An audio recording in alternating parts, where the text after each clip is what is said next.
On December 1st, when the lottery interrupted everyone's life and the television premiered the drawing of the 1970 lottery numbers by birthday.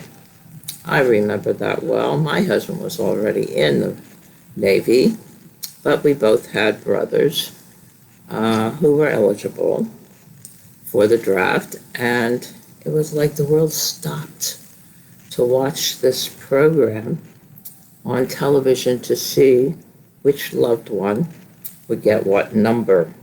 So my historical fiction, all of the things have happened or could have happened.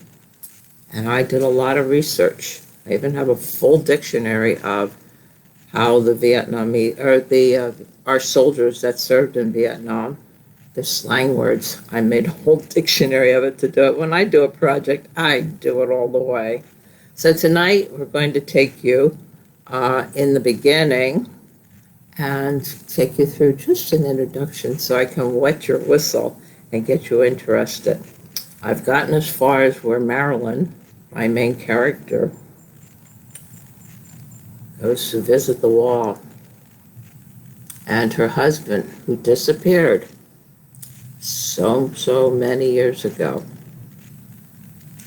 marked an MIA, and then later declared a KIA. For those people that aren't military, that means missing in action. And then after so many years, you're considered killed in action. Body never recovered.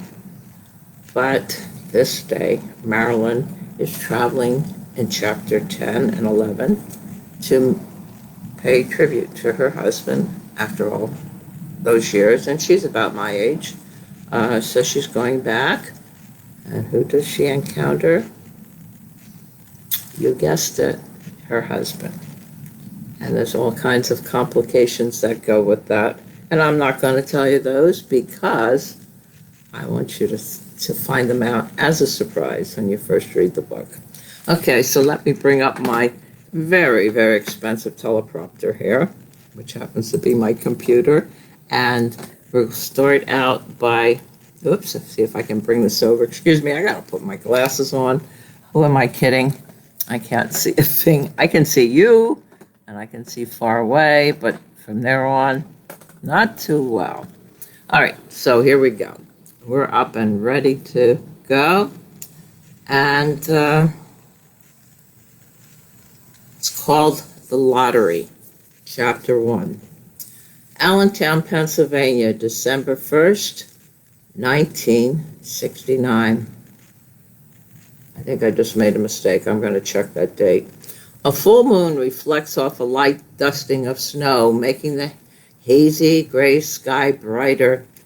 Dressed in her soft pink house frock, Mrs. McMillan's gingham apron swirls as she dances around the kitchen, preparing a small tea table adorned with hand-knitted doilies.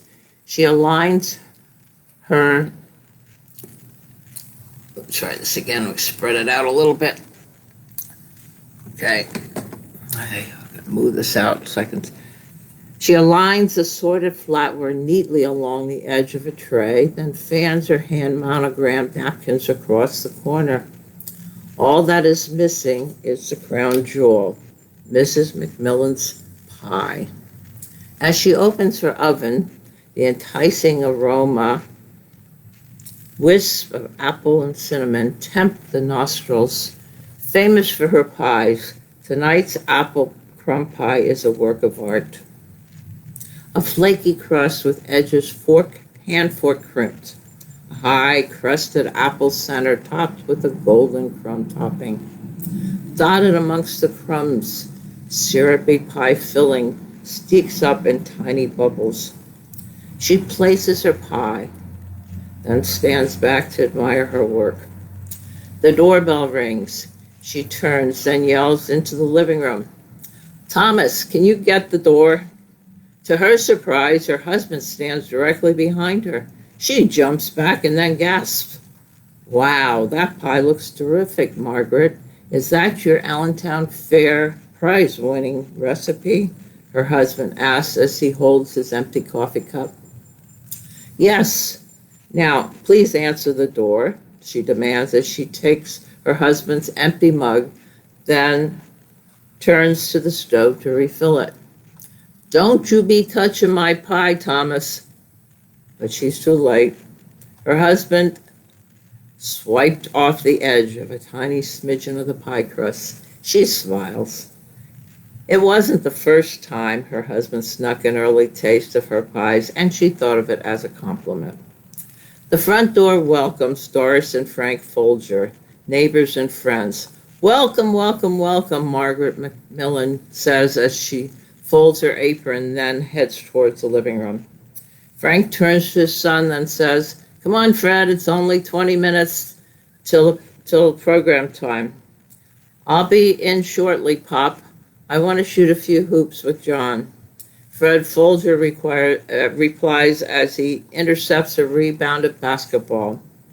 "Okay, son, only 15 minutes, then come on in," Frank answers as he follows Doris into the house.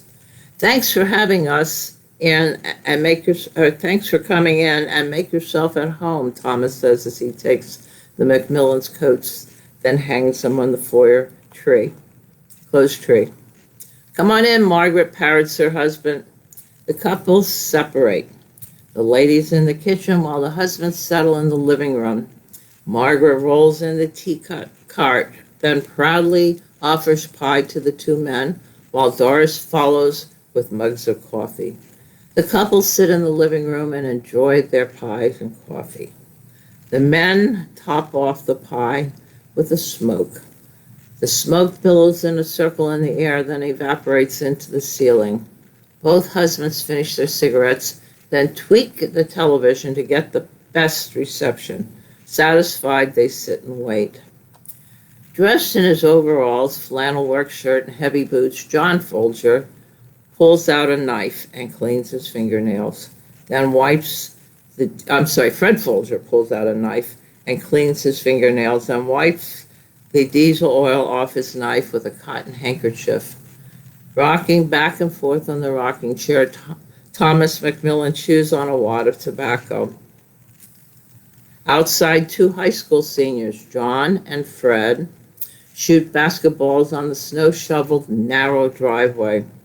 Normally, they would be exchanging silly banter between each other, but tonight they shoot baskets without saying a word. "John and Fred, come on in. The show's on shortly," Doris Folger yells. Reluctantly, two high school seniors shoot their last baskets, then head inside. Stopping by the kitchen, the two mothers hand pie and milk, but two normally hungry boys take their pies more out of politeness for their mother. 8 p.m. and the show starts. Mayberry RDF will not be presented tonight, but will return next week at this time on its regularly scheduled stations. A blue background appears on the screens with the words, "Special Report." An announcer comes on, "The draft lottery, a live report on tonight's picking of the birth dates for the draft." There is a shuffling sound as three old men balance and shake, then pour 366 blue capsules into a jar. Once complete, the microphone crackles as an overweight elderly man steps up to speak. Pursuant to the executive order, the Director of Selective Service is going to establish a random selection sequence for induction for 1970. I will ask Congressman Bernie to come forward. There is a pause as young men help Congressman Bernie amble onto the stage. Then the speaker continues. Congressman Bernie is representing the United States of the Military Affairs of the House. He is the senior Republican present who has been on the watchdog committee of this House Selective Service System. And we're going to ask him to choose the first number. Congressman Bernie's hand reaches into the jar and pulls out a blue capsule, opens it, unrolls a piece of paper, and reads, September 14th. As the paper is attached to a large board numbered 1 to 366, it's put up crooked, but it doesn't matter. The selection continues methodically. As the selection continues on, Roger Mudd interrupts with a whisper to explain tonight's event. Everyone in the room goes quiet as both families listen intently. This is Roger Mudd reporting from the Defense Department boardroom. Tonight is a lottery drawing of the national draft numbers. Why is this draft happening? With the escalation of the Vietnam War, more troops are needed to fight, so President Johnson reinstated the military draft. To help the war effort, these young men, ages 19 to 26 years old, will be drafted into the military, quickly trained, and then sent to Vietnam. The last time the United States used a draft lottery was over 27 years ago. The two families sit glued to the television. When the forced selection is made, February 11th, Margaret McMillan drops her pie plate and screams out, "No, no, oh no!" Both her husband rush to catch her as she begins to collapse to the floor. Meanwhile, the systematic and methodical selections of birthdays continue on the television. When they get to June 25th, Doris Folger sighs in relief until Roger Mudd again interrupts, announcing that number 0135 still has a 50% chance of her son being drafted. The room takes on an eerie quiet as pie plates and coffee cups are collected, and then the television is shut off. I hope you enjoyed that. That is just kind of the introduction. I'm not sure if I'm going to call it a chapter or an introduction. My editor hasn't even seen this. Nobody has seen it. So tonight, you folks on Facebook and also you folks on YouTube are going to be the first to have this preview of At the Wall, my historical fiction, and I'm writing it now. I'm up to chapter 11. So my editor still hasn't seen this now. She'll do what she calls massaging, where she cleans it up and polishes it a little bit, but that's pretty much the way it's going to go. I'm pretty meticulous about punctuation. So guys, again, up on the top, Linda Jo Heffner, or down on the bottom, Linda Jo Heffner, depending on how it's posted. And also, guys, a big thing happened today on Facebook on my page, our page, Fading Mara's page on Facebook. We went over 600. Woo! That has nothing to do with me. That has everything to do with you guys, and I appreciate your support. Also, guys, I have the website. There are some really nice things on the Fading Mara website at lindajoheffner.com. One of the free things up there is one of my original watercolors of the Gray Lady, which is the USS Long Beach, which happens to be my husband's first ship that he served on.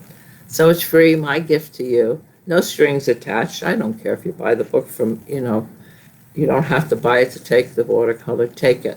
Only do me one favor, make sure you get the permission letter, because no good printer should print that without my permission, and take it to a good printer, because I spent good money having an art quality scan done for it.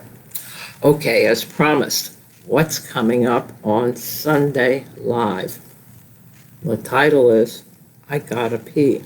And since you're watching this video, I'll give you a little preview, a sneak preview that nobody else has. What's going to happen is I start my first day in the Charleston Naval Shipyard as the only female instructor in the building.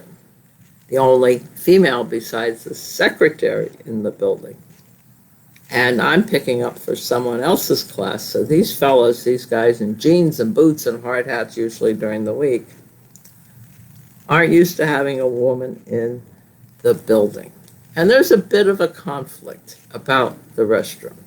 So it it's funny the way it happens. And again, this is all true. Every funny story I tell you is true. Am I going to run out of them? Never, ever. Will there be some in the book? Oh, gosh, yes. There are so many. I adored my husband, and he was so funny, and our life together was so funny. Some of the ways he was funny was intentional, and some of it was just because he was so macho and left-brained, and the way he saw things was so different and so endearing. So Sunday at 10 o'clock on Facebook, and shortly after, I'll premiere it on YouTube for the people that are watching me now on YouTube. For the people on Facebook, I'd appreciate your comments. I do have a question for you on Facebook, and the people on YouTube also. Do you remember the day where they drew the draft numbers? Were you watching the television at that time? I'd like to know, so do that. Please also, if you're on Facebook, like my pop-up live tonight. And if you're on YouTube listening to me, subscribe to my channel. It would be a great help. And you'll also get a notification when my next live will be. Sunday is usually the funny live. And during the week, I do pop-up lives. So if you go to my channel on YouTube, you can go back and see some of them. Oh, there's some that are really, they make me chuckle. Are they true? Absolutely true. So guys, unless I pop up again before Sunday, I'm going to close this and promise to be back Sunday at 10 o'clock. Sunday at 10 o'clock for Facebook Live on Facebook. And then shortly after, I'll post it on YouTube for all my YouTube watchers. So again, like this for me, the people on Facebook and the people on YouTube. Please take the time to subscribe to my channel. I'm new at this, so I may make a couple mistakes on YouTube, but I'm learning. And I'm thrilled because one of my videos, I think 2 of them now, have gone over 100 views. Now, for only being up, 2 weeks, a little more than 2 weeks, that's not bad. So on Sunday, I will see you. I'm going to give you my regular ending, a kiss and a virtual hug. And guys, be kind to each other, and I will see you again soon. Thank you for tuning in tonight.